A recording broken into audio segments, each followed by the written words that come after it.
Thanks for choosing to listen to this Late Night Linux Family podcast. We're only able to do this because of the people who support us.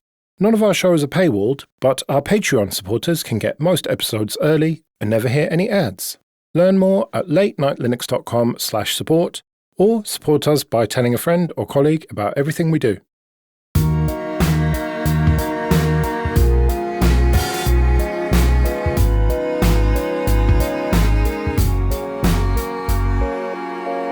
Hello and welcome to episode 388 of Late Night Linux, recorded on the 1st of June 2026. I'm Joe, and with me are Phelim, Thunderstruck, Graham, good evening, and Will. Hello.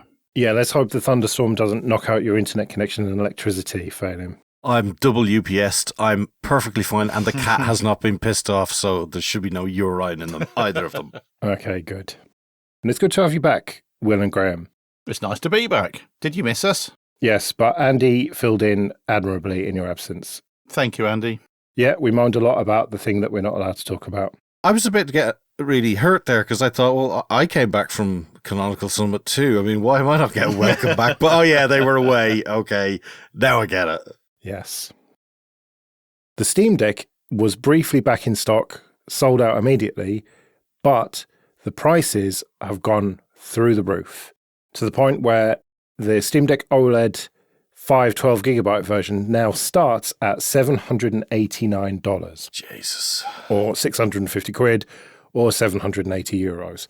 So remember, Phelim, when I said that the Steam frame was going to be 1,200 euros? I think I might be underestimating the price there. No, it's going to be fine. It's going to be 700 euros is what it's going to be. No, I think you're right, Joe. I mean, none of us could see that it was go to this extent, could we? Except for you, Joe. It's going to be 700 euros and a kidney, and I've got two of those, so it's fine. I think it'll be kicking at second-hand prices for the Apple Vision Pro, which makes it a very difficult decision. I mean, I would rather have the frame, frankly, running Linux than whatever the hell, Vision Pro, Vision OS or whatever. Yeah, but it's got much more advanced technology in it, and it's got like an M1 or M4 or M5 processor in it. I mean, I agree with you. I would much rather have a Linux in it that we can take control of, but I'm so interested in trying the micro OLED screen. But surely the whole point of getting something like the frame is that you're integrated into the frame ecosystem as well, which I can't imagine adding a third-party Mac one without any of the Mac stuff would work, would it? Yeah, it looks very clunky. People have done it, but I think it's a real hack and probably adds latency. So yeah, I don't think you'd buy it for that. You may be able to do something Mac OS related, but yeah, I do agree. But I probably wouldn't buy a Steam frame for $1,500. It's just not worth it to me. I feel I'm going to be pressured into being part of the purchasing of one. So whether I like it or not, it's happening. Yeah, I mean, I had planned to buy it as just something to play with and, you know, talk about on the show and everything. But if it is going to be ridiculously expensive, then I just can't justify it. And I think that there's going to be a lot of people in that position, like, yeah, something that I'll play with occasionally or whatever. And, you know, there's an article that I can link to from The Verge. The golden age of handheld gaming is already over. And Sean Hollister talks about how when it was like $400 for the LCD one, I mean, yeah, it's not like impulse purchase, but it's not feeling terribly bad about and, you know, having to agonize about if you've got a reasonable job with a bit of disposable income. Whereas now it's like almost twice the price for one of these Steam Decks. It's something that you've got to really commit to. And if this Steam frame is going to be in that ridiculously expensive price tier, the likes of me and other people who just were going to get one just to fuck about with it, like, I think it's going to be only the really hardcore VR gamers who are going to get one. Yeah, I think you're right. But generally, the price of getting into gaming is going up with everything. So maybe our expectations will change, or a new generation the different set of expectations will come. I mean, I have said this before, but we still squeeze so much out of old hardware. Like the PlayStation Vita is still viable for handheld gaming, and there's still a lot we can get out of that old hardware, and maybe we just have to accept the increased price, like we have with everything else. Yeah. I think there is still cheap handheld hardware out there, not running Steam games, but emulators and things like that. Marius Quabeck at the Ubuntu Summit had a Mangmi Air X, which is the size of a Nintendo Switch, runs Android. It's got a Snapdragon processor, so it's pretty nippy. It's got an HD screen and Hall effect joysticks, and it was a really nice experience. I only played a NES game on it for about 10 seconds, but it will support, I think, up to sort of GameCube era, maybe PlayStation 2 era, on something that costs 150 quid, maybe less than that. So if you want something to pick up and play with, you can still get pretty well priced hardware. It's just not going to be playing anywhere near the same games that a Steam Deck is going to play. Well, Lenovo released in China the G02, or at least let their name be put to this thing, which is one of those cheapo handheld retro gaming emulator devices. And it seemingly has ended up being shipped with SD cards full of games, Oops. like with, hundreds and hundreds of games. It was supposed to only be in China, but obviously it's found its way onto AliExpress and everything. And this is potentially bad news for that kind of device. Because, you can go on Amazon, you can go on AliExpress, and you can get something for less than 50 quid that is just heaving with ROMs. Because, these old games were less than a megabyte, weren't they? So, you stick an 8 gigabyte SD card, micro SD card in the thing, and you can put basically every Nintendo game, every Sega game that ever came out. And that's what they do, seemingly. But now that Lenovo put their name to this thing and has caused a bit of a controversy over it, this could be potentially quite bad for people selling and buying those dodgy handhelds. I don't think AliExpress will give too many concerns about stopping selling them. It's funny that Lenovo's first defense was, well, probably their second defense, was, it's not for the entire world. The subtext being it's only for China and copyright theft is just fine over there, which is kind of true. Hence why you can pick these things up on AliExpress so cheaply. I don't think it's going to stop. I think they're going to continue.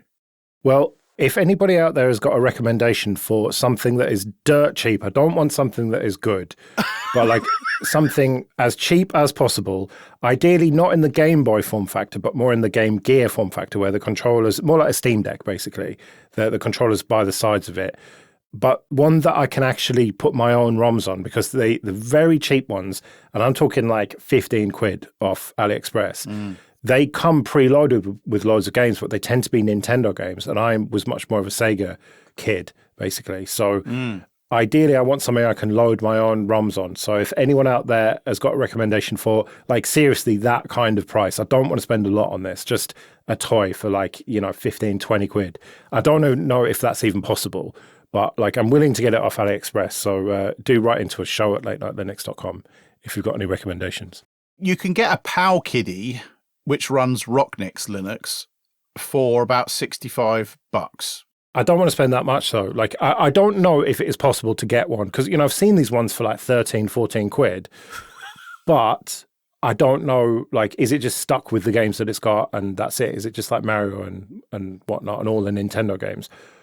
Or can I load ROMs onto it? I do have a little bit of history for you here if you're interested, and feel free to fade me out. But what happened was, and why you tend to see bunches of NES, super cheap on a keyring NES emulators, is because a lot of the NES patents went out of protection or whatever it is a few years ago. And so somebody re-implemented an entire NES on a chip, and they can churn those out on a little epoxy blob on a circuit board, not even a fully soldered chip, for pennies. I forget what they're called now, T79 or something. They're the ones that come with 20 Nintendo games and nothing else, and you can't flash anything else onto it, but they are dirt cheap. So I think that's why you tend to see mainly NES games at the bottom end of the price range. Right. Okay. So it's probably not possible in that kind of 20-ish quid budget then. But if anyone does know of one that I can load Mega Drive and Game Gear ROMs on, then let me know. There's been a bit of drama around Wikipedia and unions and treating their staff not brilliantly. It seems to have started fairly recently when they got rid of Brooke Vibber, who was one of the longest serving MediaWiki devs. And then they disbanded a team that was responsible for implementing feature requests from the community. And coincidentally, a lot of these people were involved in organising the union, which has just launched. And we'll link to a piece by Jake Orlowitz on Medium. Big Tech's anti-Labour playbook has come for Wikipedia. And it is very, very scathing about Wikipedia and how it should be the Wikimedia Foundation not like a normal tech company, but it is behaving like one. What's a bit pathetic about the whole thing is the fact that the foundation has absolutely buckets and buckets and buckets of cash. So it's not like they're like running on a couple of fivers they found in the back of the couch and everybody wants €50. It's fairly basic sort of requests that the staff are looking for. Now, I don't know whether that's them going, oh, if we let them have things like holiday time and, you know, not dying at their keyboard from the stress of it all, that they might fucking, you know, want other things like toilets and food. I don't know what that is, but it's bizarre. So hang on, you've got a big foundation with loads of money that's supposed to be different from tech companies doing something really important and seemingly fucking it up. That couldn't happen anywhere else, could it? Are we talking about who now? Is this Mozilla? Oh, no. Who? No, I don't know what you're on about. No, we're talking about Wikimedia. It's a bit sad. It is sad. The state of things, I guess. Now, there is a register piece that we'll link to. Wikipedia editors plot strike and banner sabotage after Wikimedia layoffs. And they actually spoke to someone at the foundation, and it's a lot more balanced than that Medium piece, which is just like a fucking hit piece, basically. So who knows what the actual truth of it all is, but the bottom line is that the Wikimedia Foundation does not come off brilliantly from this whole thing. From the first post, the Medium post, the ask from the workers seems pretty reasonable and in keeping with what I would have expected to be Wikipedia's sort of general values. They were asking for transparency and accountability from leadership and basically representation in the decisions that are made at Wikipedia and mental health support for workers who deal with the community.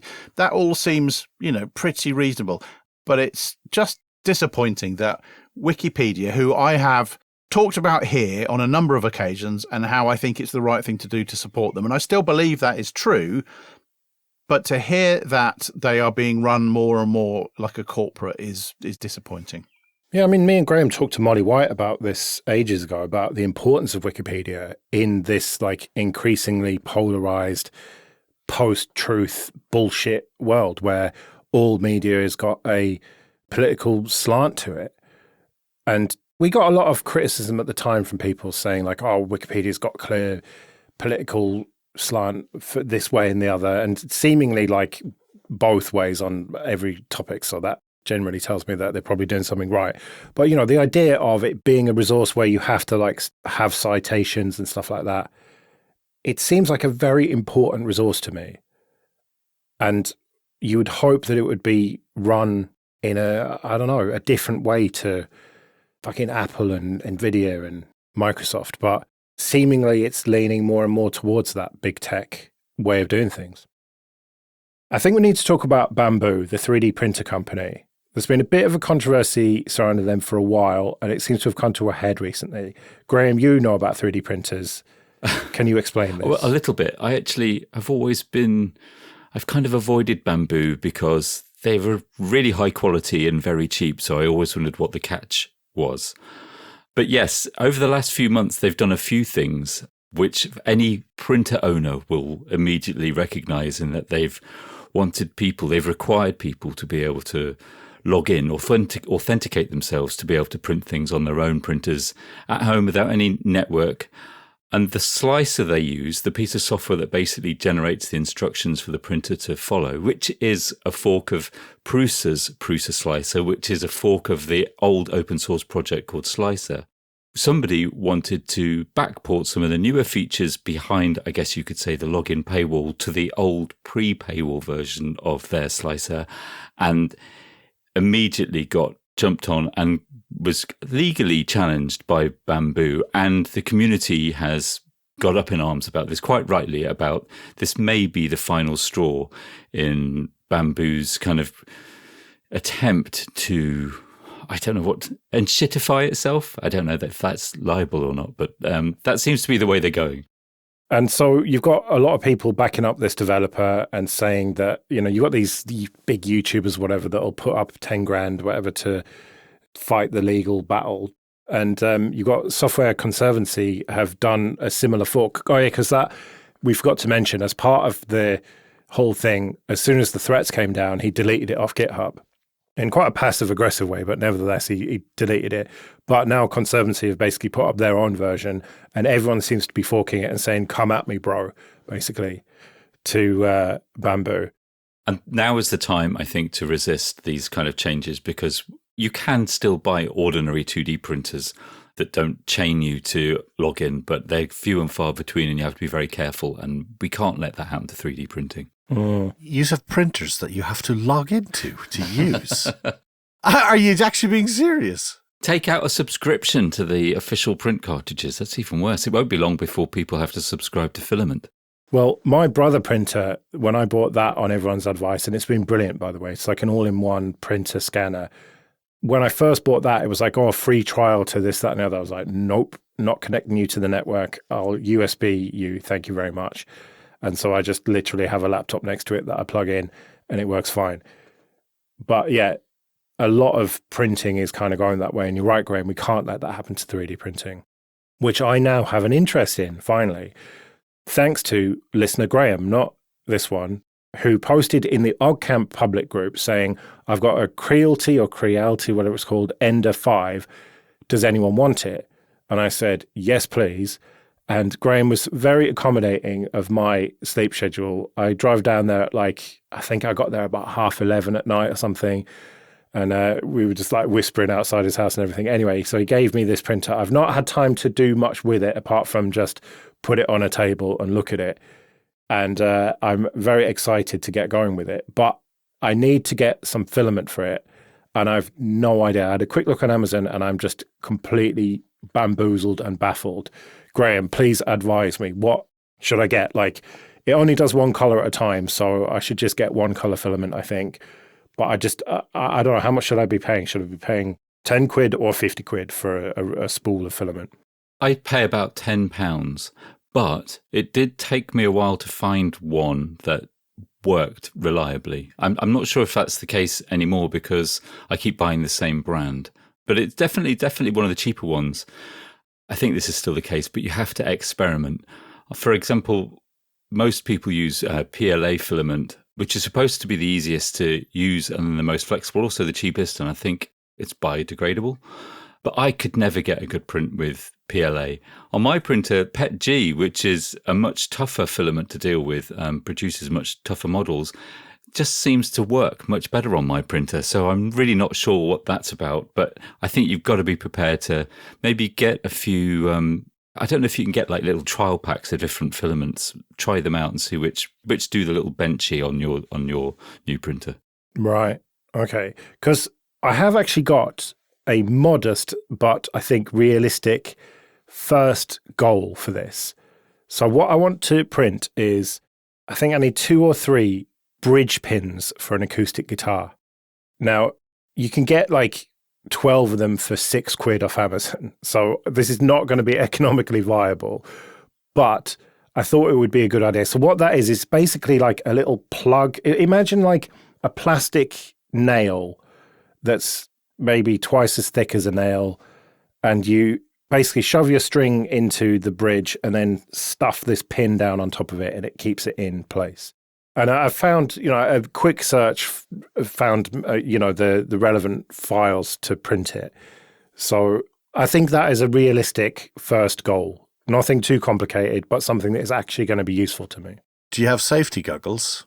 When the 3D print fails and the high-tension string comes at your eyeball. No, I'll do a safety squint. It'll be fine. Okay, great. Well, as long as you do that. Yeah, they'll be a good test because they're pretty small, aren't they? So they'll require pretty high-resolution, ultra-fine printing. Right. So do you think it's maybe not a good first print then? I mean, often you start with like that ship benchy, or there are other benches, or even just, the very beginning, it's best to kind of print a flat square on your bed to see if it's all printing properly. Right. To see if the layer, that first layer prints correctly. After that, you can almost do anything. Okay. So I should start with something even simpler than the little boat. Benchmarky, yeah. Start with something because it won't work the first time. Right. And so having briefly skimmed through the instructions for this thing, this Creality Ender 5, it seems to be like you're supposed to put what you want to print on an SD card and plug it in, but everyone tells me Octoprint is the way to go, like on a Raspberry Pi. I don't know enough about this specific printer, but that's exactly what I do. So I've got a Raspberry Pi Zero connected to my Prusa printer, and I use Octopi rather than transferring stuff via SD card. So it's probably got a similar kind of setup, whereas the Octopi on the Raspberry Pi connects to the printer over its GPIO ports, and it controls the printer. It's only a serial connection.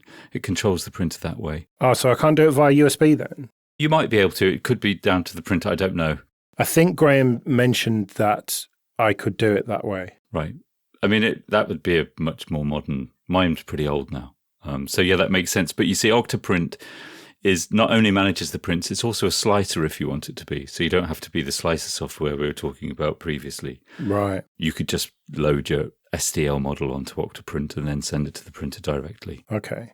Although I usually use the Prusa slicer or slicer because it's nice to be able to see it and line it up as you want it on the bed before you actually generate the G code, which is used to control effectively the print head as it moves across the print base. Right. Yeah, I was trying to figure out how this thing is even going to work. And it seems like the XY axis of the print head is like at the top of it. And then the whole bed moves up and down for the Y axis, which I wasn't expecting somehow. I was expecting like the head to move in all three dimensions. Yeah, that looks really interesting. And I guess that's, I've seen you shared a photo, and that's why it has these, it's like a cube. So it's like a table almost with the print head at the top. So the big problem with 3D printers, especially bigger prints that are taller, is that as the print head gets higher, the wobble in the printer gets transferred to the print itself. But it looks like your printer has solved that problem. Well, I've got it on a nice sturdy £5 IKEA table, so I'm sure there will be no wobbling happening at all. Awesome. I might have to get some bricks or something to put it on instead. And you've got to have it perfectly level as well, which I'm a little bit worried about. Yeah. But we'll see. I've got a feeling that I'm going to have quite a lot of patience with this. Maybe. I mean, mine is set up, collects dust for a lot of the time, but I turn it on, it always prints perfectly. I think it's amazing how capable they are actually once you got over that initial hump. Well, I look forward to talking more about this in the future. Who knows how long it's going to take me to even do something as basic as print these bridge pins, but it's exciting. I've always wanted a 3D printer. I could never fully justify the cost. Now I've got one for free. I'm like, yes, let's have this. So stay tuned. Well, speaking of Raspberry Pis, there'll be no Raspberry Pi 6 before 2028. So this comes from a Reddit AMA. Someone asked, when is Raspberry Pi 6 coming out? And Eben Upton replied, if you look at the historical cadence of major platform releases, it's roughly every 4 to 4.5 years. So not before early 2028 on that basis. And so loads of news sites and YouTube channels and everything have run with this. Right, we're not getting a Raspberry Pi 6 before 2028. Well, I remember back in December 2022 when Eben Upton said, don't expect a Raspberry Pi 5 in 2023. And then September 2023, introducing Raspberry Pi 5. So, bullshit. I do not believe it. It's the classic thing in business. You don't announce your new thing because that'll stop people buying your old thing. Like, I'm not having it. Raspberry Pi 6 soon, I reckon. I totally agree with you, Joe. We interviewed Eben Upton, sometime after the Raspberry Pi 1, and we kind of considered ourselves at Linux Format friends of Raspberry Pi Foundation because we kind of done the big sellout cover feature when they launched the first one. And we asked about the Raspberry Pi 2, I think it was at the time, and he promised us the same thing. It was some way off. And I think literally the next week, it was certainly before the actual interview went to press, he announced the Raspberry Pi 2 and even emailed us to apologise, but that was just his principle of not being able to say, which I felt a little annoyed by. Did he also do PS? Yeah. Well, I mean, to be fair to them, when we were doing the Pi podcast back in the day and the Pi 3 came out, they invited us up to Cambridge and gave us like a pre-production unit, or maybe just like a retail unit, but it was before it was announced. And so we were able to get a podcast out like at 9 o'clock the day that it came out and everything. And, they gave us a tour of the offices and everything, and they were really lovely to us. And they gave us interviews and everything. So maybe they learnt from that previous one, Graham, but like, publicly at least, like, he is a savvy businessman, isn't he? Like, he's a clever dude, and like, he knows that, like, you don't start saying, oh well, yeah, it's coming in December, let's say, because people are just going to hold off buying 5s, aren't they? So yeah, I'm calling bullshit on this one, and I reckon early 2027 at the latest, or like, let's say halfway through 2027 at the latest. Well, joke's on him. I didn't buy a Pi 5, so Well, there you go. I mean, well, the price of a Pi 5 now is ludicrous. I mean, I saw someone on Mastodon in a, like, an electronics shop or whatever, and it was a 16 gig model, and it was $300. Whoa. What? Yeah. Come on. Okay, that's stupid. I mean, I know the price of here we go. The price of mini PCs has gone up, but like at that point where it's $300 or whatever, you can do so much better than a Pi for that. Did you just do Control V and then your automatic Wise 5070 fucking text was injected into the fucking reply? No, I am not talking about Wise 5070. I'm talking about your sort of N95, N100. Oh, is it 5080 now, is it? Huh? No, that's the processor. Like, Will, you've got the N150 that is chugging away doing your cameras and stuff like that. Yep. They have gone up massively as well. Everything's gone up massively, but you could get one of those for a little bit less than a Pi 5 with 16 gigs of RAM, I think, at this point. And it's just a no-brainer to me. I was looking for an N150 on Amazon the other day because I was thinking about getting a second one, and they were all north of 200 quid now, so I didn't bother. Yeah, north of 200, but that's still a lot less than 300-ish for a Pi. You don't have to buy a Pi 5, though, do you? If you don't need to. Well, it depends what you need it for, yeah. Well, yeah. But the kind of shit that Will's doing, like, you're just better off with an Intel-based little mini PC. And I will continue to die on that hill, Phelim, and you can continue to, I don't know, be wrong. Good. I think you'll find your hill is actually a valley, and you're in it. Okay. Right, well, we better get out of here then. We'll be back next week when, among other things, we'll be talking about what you lot got up to at the Ubuntu Summit. Until then, I've been Joe. I've been Phelim. I've been Graham. And I've been Will. See you later.